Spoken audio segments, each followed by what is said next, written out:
बिस्मिल्लाहिर्रहमानिर्रहीम। अस्सलाम वालेकुम एवरीवन। वेलकम टू बरकत academy online. Mathematics 9th class chapter 15 start करेंगे, दैट इज पाइथागोरस थ्योरम या पाइथागोरस थ्योरम जिसे कहते हैं। उसकी इस चैप्टर की एक्सरसाइज नंबर 15 हम जो है वो स्टडी करेंगे, उसे सॉल्व करेंगे। बहुत ही इंपॉर्टेंट आपकी एक्सरसाइज और बहुत ही इंपॉर्टेंट चैप्टर है। इसमें से आपके शॉर्ट क्वेश्चन जो है वो 2 या 3 आते हैं आपके पेपर में, ठीक है।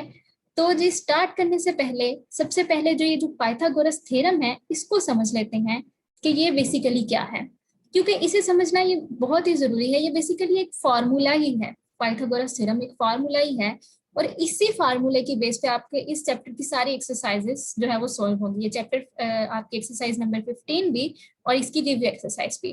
तो पाइथागोरस थ्योरम का जरा छोटा से एक जो है वो इंट्रोडक्शन लेते हैं, इसकी जरा समझ आ जाए, फिर इसी फॉर्मूले की मदद से हमने सारे क्वेश्चन जो है वो सॉल्व करने हैं। तो जी पाइथागोरस थ्योरम बेसिकली क्या है, अभी इसको इग्नोर करें, पहले हम देखते हैं कि पाइथागोरस थ्योरम क्या है।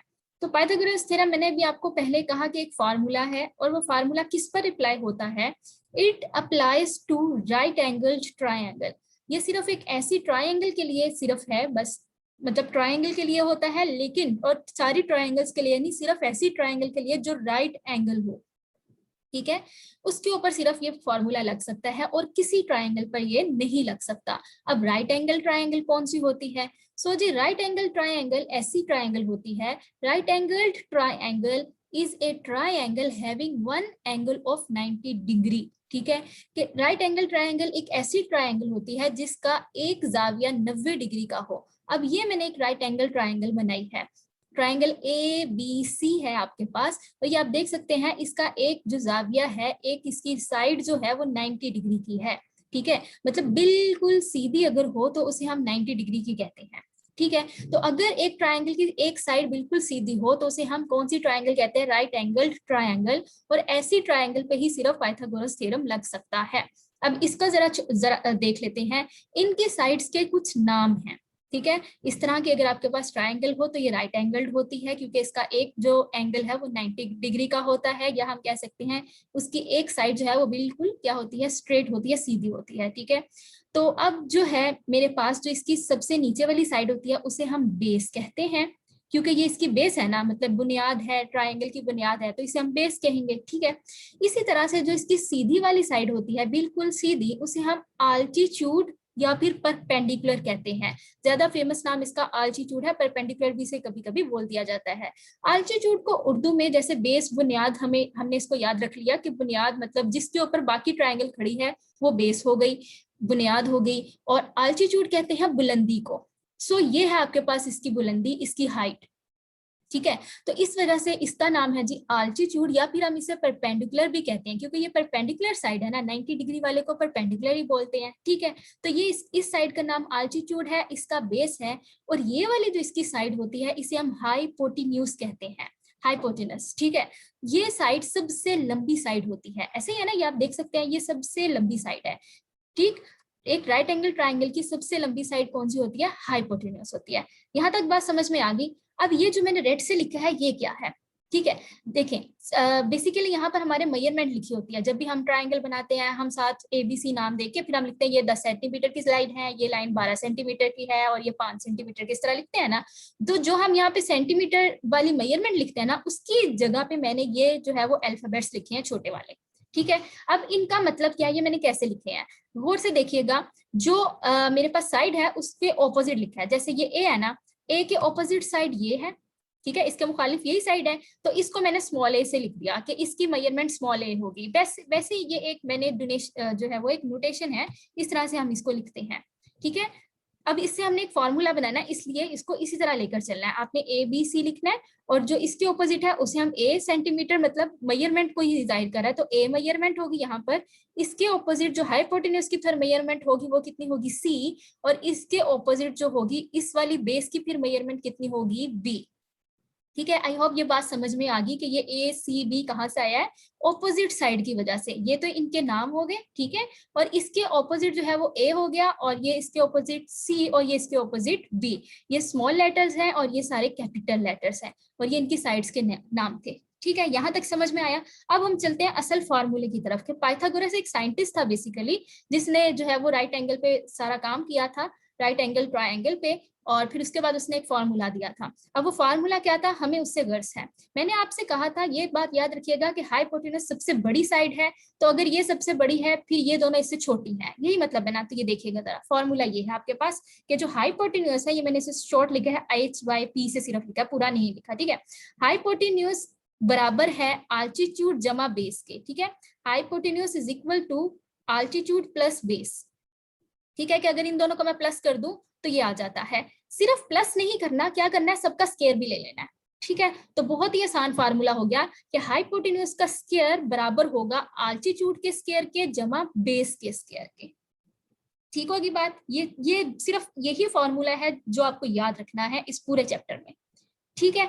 और अगर मैं इसी फॉर्मूले को एक और तरह से लिखने की कोशिश करूं, हम करते क्या है, फिर हाइपोटेन्यूज की जगह जो है वो इसकी वैल्यू लगाएंगे ना, कि भाई हाइपोटेन्यूज वाली साइड कितनी सेंटीमीटर की है वो यहाँ लिखेंगे, आल्टीट्यूड की साइड कितनी सेंटीमीटर की है वो इधर लिखेंगे, फिर उसमें उसका स्क्वायर लेके उसमें जमा कर देंगे किसको, बेस के स्क्वायर को, ठीक है। बेस वाली जो यहाँ पे मेजरमेंट लिखी होगी उसको, ऐसा ही है ना, ठीक है। तो अब यहाँ पर हमें मेजरमेंट लिखनी है, तो हाइपोटेन्यूज की मेजरमेंट कितनी है, सी है ना, फिलहाल तो हमने यही लिखी है। तो हाइपोटेन्यूज की मेजरमेंट होगी जी सी का स्क्वायर, और आल्टीट्यूड कितना है जी ए का स्क्वायर, प्लस बेस क्या है बी, मतलब बी का स्क्वायर, ठीक है। तो अब आपको किसी जगह पर जो है वो ये वाला फॉर्मूला भी देखने को मिलेगा, और किसी जगह पर आप डायरेक्ट जो है ये CAB वाला फॉर्मूला लगा रहे होंगे। तो अब आपको पता होना चाहिए कि सी हाइपोटेन्यूज के लिए है, ए आल्टीट्यूड के लिए है, और बी फॉर बेस, बेस के लिए है, ठीक है। अब ये तो हो गया हमारे पास फॉर्मूला। आपको ये फॉर्मूला भी, ये मेन फॉर्मूला है हाइट्स जो है वो साइड्स के नाम के हिसाब से, और ये मेजरमेंट के हिसाब से, कहीं कहीं ये भी लगा होता है और ये भी लगा होता है, ठीक है। तो ये हमारे पास था जी पाइथागोरस थ्योरम। अब इसको हमने पढ़ तो लिया, अब इसका हमें फायदा क्या है, ठीक है। हमें किस तरह के सवाल जो है वो इसकी मदद से हल कर सकते हैं, हम इसे कैसे फार्मूले को इस्तेमाल करेंगे, ठीक है। ध्यान से देखना है। पहली बात तो ये है कि अगर आपने जो है वो आपको वो तीनों साइड दे देता है, आपको यहाँ पे भी मेजरमेंट उसने दे दी, कोई भी मतलब बता दिया कि ये 10 है, ये 12 है और ये 5 है, ये उसने बता दिया आपको, ठीक है। अब तीनों की जब उसने आपको मेजरमेंट बता दी है, और वो आपसे कहता है कि अभी आपको नहीं पता कि ये राइट एंगल है या नहीं है, मतलब उसने 3 साइडें आपको दे दी, वो कहता है ये कोई ट्रायंगल है, अब ये नहीं पता कि वो राइट एंगल ट्रायंगल है, ये कोई और ट्रायंगल है, उसका एक 90 डिग्री का दाबिया मौजूद है उसमें या नहीं है। तो आप इसको कैसे पता लगाओगे, आप उसमें से जो सबसे बड़ी वाली साइड होगी वो हाइपोटेन्यूज की होती है ना, वो यहाँ लिख दोगे, और जो बाकी दोनों है वो आप किसी भी तरह से इधर लिख सकते हो दोनों के पास, ठीक है। फिर आप उसको हल करोगे, तो अगर आपकी ये left hand side right hand side के बराबर आ जाती है, तो इसका मतलब है ये प्रूफ हो जाता है कि वो एक राइट एंगल ट्रायंगल है।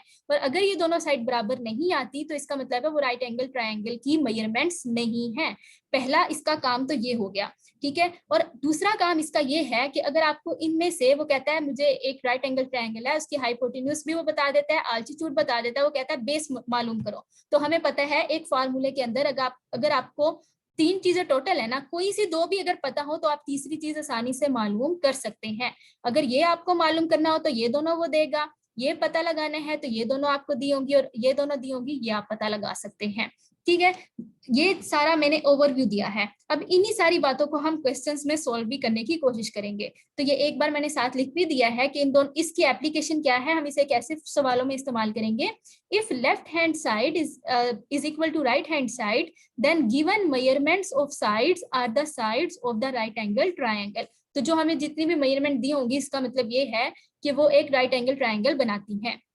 दूसरा क्या है, we can find the missing side if other 2 are given, कि अगर इनमें से कोई सी 2 भी हमें दी हो, तो हम जो मिसिंग वाली साइड होगी, जो नहीं दी हुई, वो हम आसानी से मालूम कर सकते हैं। तो ये जो है वो जानना बहुत जरूरी था, क्योंकि आपका पूरा चैप्टर 15 जो है वो इसी सारी इंफॉर्मेशन के ऊपर बेस करता है, ठीक है। ये मैंने आपको सारा बता दिया, अब सिर्फ हमारा सोल्यूशन बाकी रह गया, कैलकुलेटर का काम जो है वो बाकी रह गया, ठीक है। तो अब हम 1 बाय 1 जो है वो सारे क्वेश्चंस को सॉल्व करने की कोशिश करते हैं, ठीक है। इससे आपने जो है वो फार्मूलाज को याद कर लें।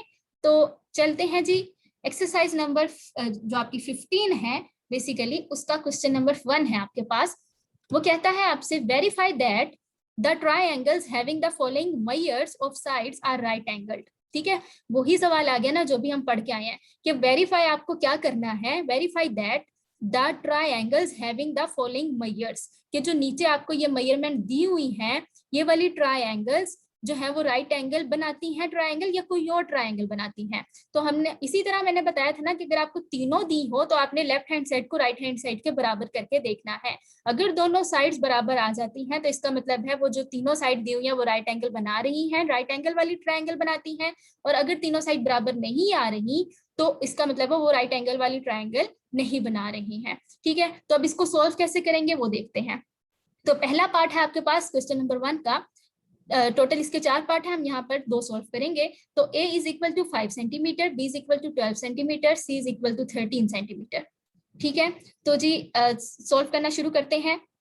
सॉल्यूशन क्या होगा, given measures of side will be of a right angle triangle if, ये तीनों गिवन मेजर्स तब जो है वो राइट एंगल ट्रायंगल की होंगी इफ c का square is equal to a square plus b का स्क्वायर। मैंने कहा था ना ये वाला फार्मूला भी इस्तेमाल हो सकता है, वो हाइपोटेन्यूज वाला भी हो सकता है। अब यहाँ पे चूंकि उसने a b c में ही दिया है तो आप यही वाला a b c वाला ही फार्मूला लगाएंगे। तो आप c की जगह c की वैल्यू पुट करेंगे, a की जगह a की और b की जगह b की पुट करेंगे। Now by putting the values 13 का स्क्वायर, 5 का स्क्वायर और 12 का स्क्वायर, तो अब इसका स्क्वायर सॉल्व करेंगे। 13 का स्क्वायर होता है हमारे पास 169, 5 का स्क्वायर होता है 25 प्लस 12 का स्क्वायर क्या होता है 144। अब आपने क्या करना है, सिंपली इसको ऐड किया तो दोनों साइड्स आपके पास इक्वल आ गई। तो आप क्या लिखेंगे, hence the given sides are the sides of a right angled triangle. ठीक है, तो ये आपका पार्ट नंबर 1 था। बाकी पार्ट्स आप ट्राई कर सकते हैं। पार्ट नंबर 4 पे चलते हैं। a is equal to 16 centimetre, b is equal to 30 centimetre and c is equal to 34 centimetre. ठीक है, सोल्यूशन पे चलते हैं। वही बात के गिवन मेजर्स ऑफ साइड्स, जो गिवन मेजर ऑफ साइड है किसी भी ट्रायंगल की, will be of a right angle triangle if, ये राइट एंगल ट्रायंगल की तभी होंगी अगर c square is equal to a square plus b square. By putting values c की जगह क्या आ जाएगा 34 का स्क्वायर, a की जगह आएगा 16 का स्क्वायर प्लस b की जगह क्या आ जाएगा 30 का स्क्वायर। तो अब इसे सॉल्व करेंगे। 34 का स्क्वायर आता है हमारे पास 1156 और 16 का स्क्वायर होता है 256 प्लस 30 का स्क्वायर क्या होता है हमारे पास 900। ठीक है, फिर इसी तरह से जब हमने इन दोनों को जो है वो ऐड किया तो ये हमारे पास दोनों साइड्स इक्वल आती हैं। तो आप दोबारा से वही कंक्लूजन लिखेंगे कि hence the given sides are the sides of a right angle triangle. ठीक है, नीचे डिस्क्रिप्शन में हमारे फेसबुक का लिंक भी मौजूद है, आप उसे भी जाके जो है फॉलो करें। Thank you so much for watching, keep watching and keep supporting, stay blessed and Allah Hafiz.